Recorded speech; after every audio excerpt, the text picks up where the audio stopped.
At the beginning of the film, Eva is seen walking through a windy, snowy, and desolate landscape. She narrates that they should not be there. Magnus said it was a place of opportunity, if it were possible to endure the cold, the long nights, and the hunger. At the same time last year, all those shelves were full. Yesterday they began eating the fish they had set aside as bait. The men do not want to think about anything beyond the next day at sea.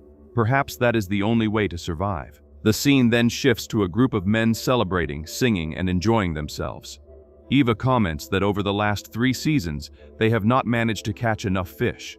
Ragnar replies that they still had enough to sell. She interrupts him, saying she did not mean any disrespect. She explains that her concerns are less about the catch and more about the well-being of the men. She recalls that over all those years, not everyone survived the winter. Ragnar counters that this is a fishing station. He states that any man who does not have scars on his hands and salt in his blood is in the wrong place. He adds that knowing this, Magnus used to make a toast to the men on midwinter night. Ragnar hands her a drink so she can make the toast. Eva toasts to the safety and well-being of everyone. Later, Hegna begins to tell a story about brothers from a town to the north. They were fishermen. One was handsome, the other plain. They worked hard every winter, and over time became wealthy. Now the plain brother spent his money wisely, but the handsome brother did not. The older he became, the more he began to envy his brother's beautiful wife and fine house. So one day, while they were at sea, he took his oar and struck him 3 times on the back of the head, pushed him out of the boat, and rowed home, telling everyone there had been a terrible accident. A year passed. He married his brother's beautiful wife and moved into the fine house. Then one night, when everyone was in bed, there was a knock at the door. He sent one of the servants to see who it was, but the man never returned. There was another knock at the door. He sent his wife, but she did not return either. Once again, there was a knock at the door. Finally, the handsome brother went to the door himself, but there was no one there, only the foul stench of seaweed and rotting flesh. Then he felt something on the back of his neck, but the story is interrupted when one man startles another, and everyone bursts into laughter. Later, Ebba is seen talking with Daniel. Some of the men thought she would not return this season. After what happened to Magnus, they believed she would sell the fishing station and return to her family. Ebba replies that Magnus was her family and that the fishing station is all she has left. The next morning, as everyone prepares to fish, she notices something in the distance. A ship is sinking. She moves closer for a better view and quickly realizes the gravity of the situation. Soon everyone else notices as well and begins to hear the desperate cries of men calling for help. Daniel runs to act, but Ragnar stops him, saying it is none of their concern. Daniel shouts back that it could be them out there. Ragnar retorts that they are not, and that if those men had any sense, they would not have taken a ship that size so close to shore. He adds that they can barely feed themselves and that there may be 10, perhaps 20 people still aboard. If they do not like how he does things, they can find another boat to work on. He is the helmsman, and this is his decision. Daniel says it is not his decision, it is hers, that she is the owner of the boat. Eva announces that Ragnar is right. Helping those men would put all their lives at risk, and she cannot do that. They will not fish today, out of respect. With that, she turns and looks at the sinking ship with sad eyes. The next morning, Eva goes to the beach to check on the ship. As she walks along the shore, she notices a rope. Curious, she picks it up and begins to follow it, holding it firmly. She gives it a tug, and suddenly a barrel rolls in front of her. Back at the house, Ragnar cuts a piece, tastes the contents, and finds it delicious. Eva suggests searching other beaches. Ragnar replies that it would be a waste of time. He says it is just luck that it washed up there, and that he knows how the waters move around the rocks. Any floating wreckage will stay near them. Eva asks how long. Ragnar answers, until the tide changes. Eva then asks if they could take a boat there before that happens. Ragnar replies that they will have to leave now. The scene shifts to Ragnar, the men, and Eva in a boat. As they row toward the large rocks, Ragnar spots a crate floating in the water. One of the men pulls the crate closer and brings it into the boat. Eva looks back toward the rocks, searching for more crates. Suddenly, she notices something and becomes frightened. It appears to be people shouting for help. Ragnar immediately orders the men to row the boat backward. The desperate people jump into the water, hoping for rescue. As they try to climb aboard, the men push them back into the water. In the middle of the chaos, Ragnar falls into the water, disappearing beneath the surface. Eva quickly lights her lamp, but just then, a man in the water grabs her hand. She screams for help. Daniel runs to her and strikes the man in the face with a pole, killing him instantly. The lifeless body floats in the water. The next day, they discover they recovered 5 flasks of lamp oil and 6 bottles of brandy. One man exclaims that they lost their helmsman for that, and the group begins to argue in frustration. Daniel shouts for them to be quiet. Eva says that if no one objects, Daniel will take over as helmsman. With that, she walks away. Later, Daniel tells Eva that Magnus used to say that if you cannot trust the man beside you, you should not get into the boat. Eva asks if he thinks Magnus would have made the same decision she did. Daniel replies that what is done is done. Suddenly, they hear splashing in the distance. As they approach, they discover dead bodies that have been washed ashore. Eva notices Aaron nearby and asks what he is doing. She approaches him and demands to know what is in his hand. Aaron replies that it is a watch. Eva firmly orders him to put it back. He reluctantly agrees, but then notices movement in the stomachs of the bodies. Startled, he shouts that it is alive. Daniel approaches the body, observes the strange movement, and cuts open its stomach. To his horror, a snake emerges from the body's stomachs along with the intestines. The scene shifts to the group placing the dead bodies into coffins. Eva asks what is going on. Jonas replies that nothing is happening, that it is just a silly superstition. Helga is worried that the dead will return as Draugr. Eva asks what the ropes are for. Daniel explains that they are to bind the dead. If you tie their arms with a bound rope, they cannot free themselves. Turning the coffin 3 times confuses their sense of direction, and driving nails into their feet prevents them from walking in their dreams. After sharing this information, the group leaves without performing any of the rituals. Later, as Eva returns home, she hears a noise coming from one of the coffins. She stops and freezes in terror, before quickly moving on. Walking through the darkness, she hears footsteps approaching from behind. Startled, she turns and notices a figure sitting in the distance.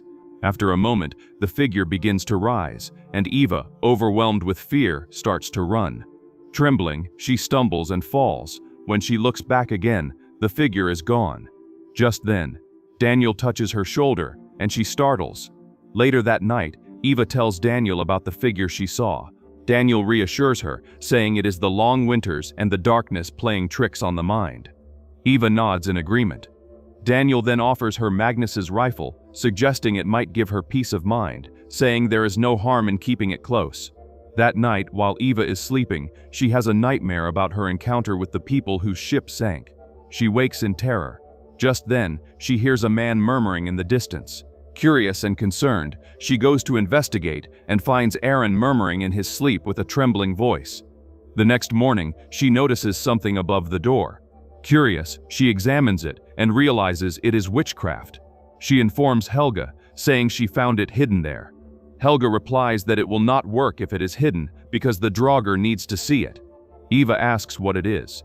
Helga explains that it is wood from that ship, a stake, to protect the house from evil. Eva replies that the men cannot be reminded of what happened that night. She cannot allow them to be distracted by spirits and ghosts. Helga interrupts, saying it is not a spirit. Most of it is skin, bone, and blood. Like them, only there is no life left in it, just hatred. She continues, saying she has seen it in her dreams. During the day it stays hidden, but at night is when she feels it, trying to enter their minds. Later, Eva notices that her group caught more fish than usual that day. She suggests they should celebrate, that they have plenty of food now. Everyone agrees enthusiastically.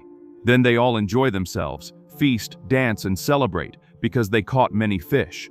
After a while, Eva hears a creaking sound and notices a figure standing in the distance, shrouded in darkness. Trembling with fear, she begins to move backward, keeping her eyes on the figure. Suddenly, Håkon asks if she is all right.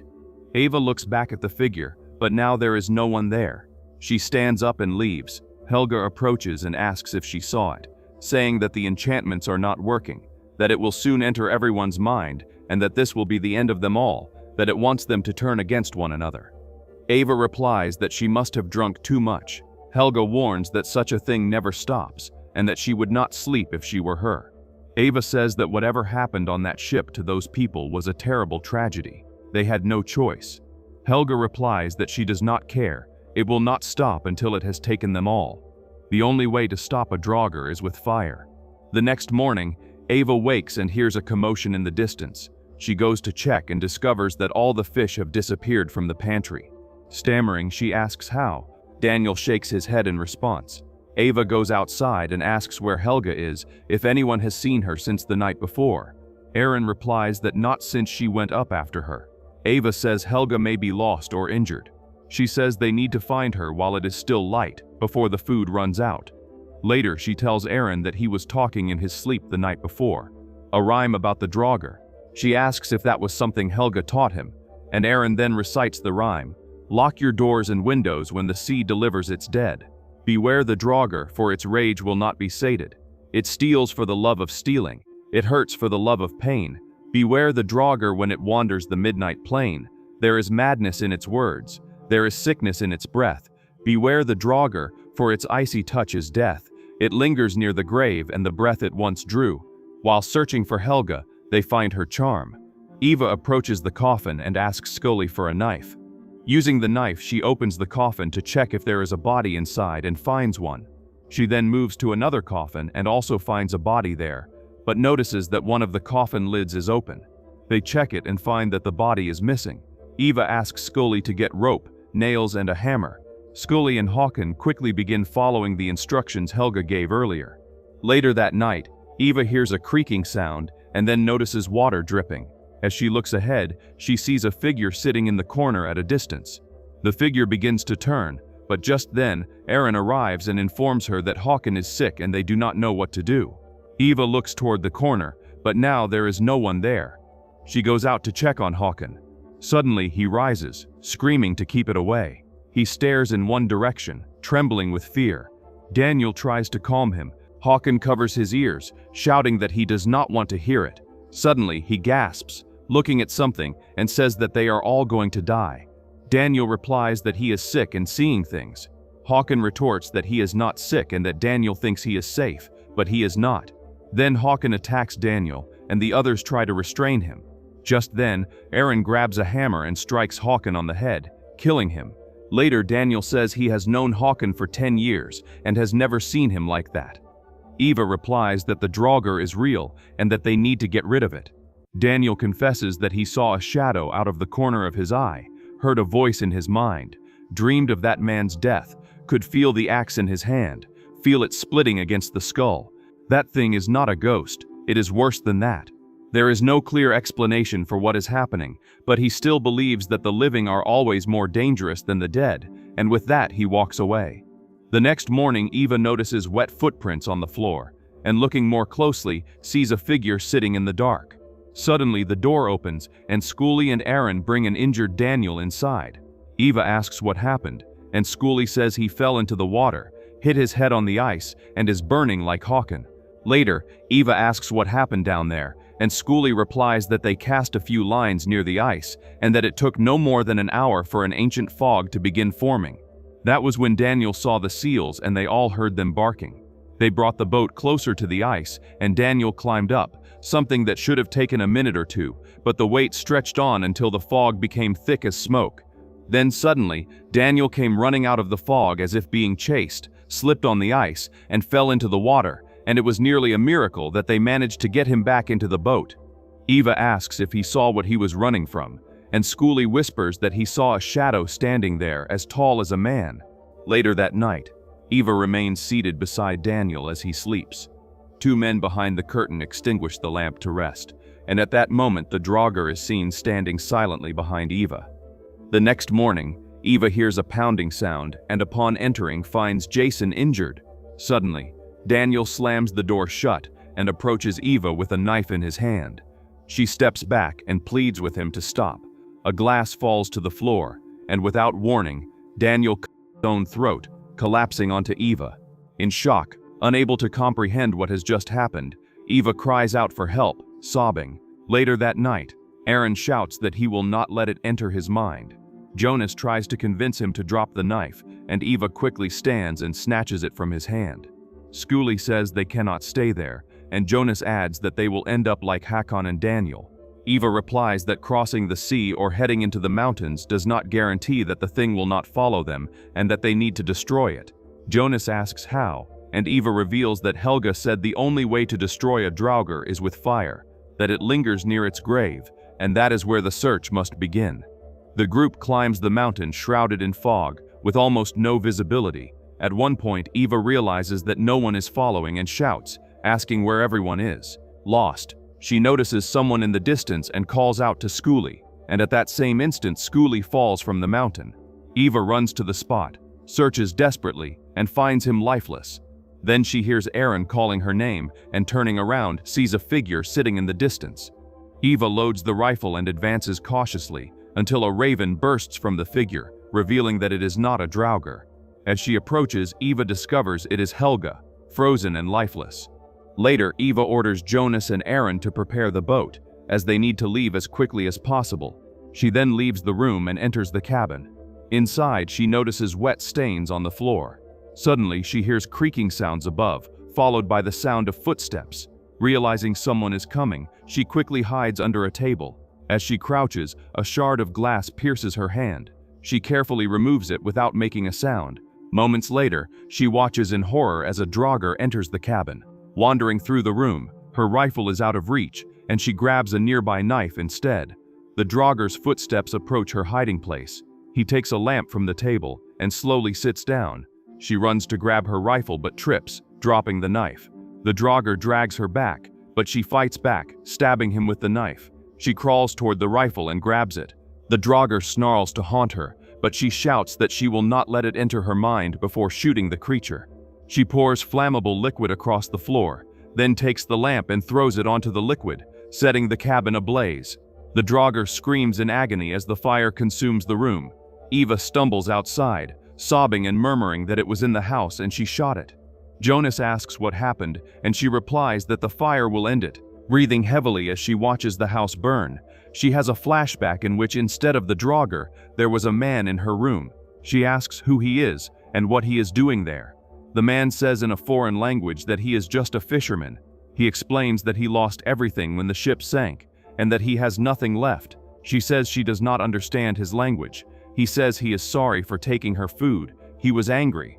He says his crew was killed because they refused to help them, but she does not listen and tells him not to come any closer. The man says he only needs her boat. He then shows her a watch. She inspects it and then shoots him. She pours flammable liquid over his body and sets it on fire. We watch the house burning, and the screen cuts to black as the film ends.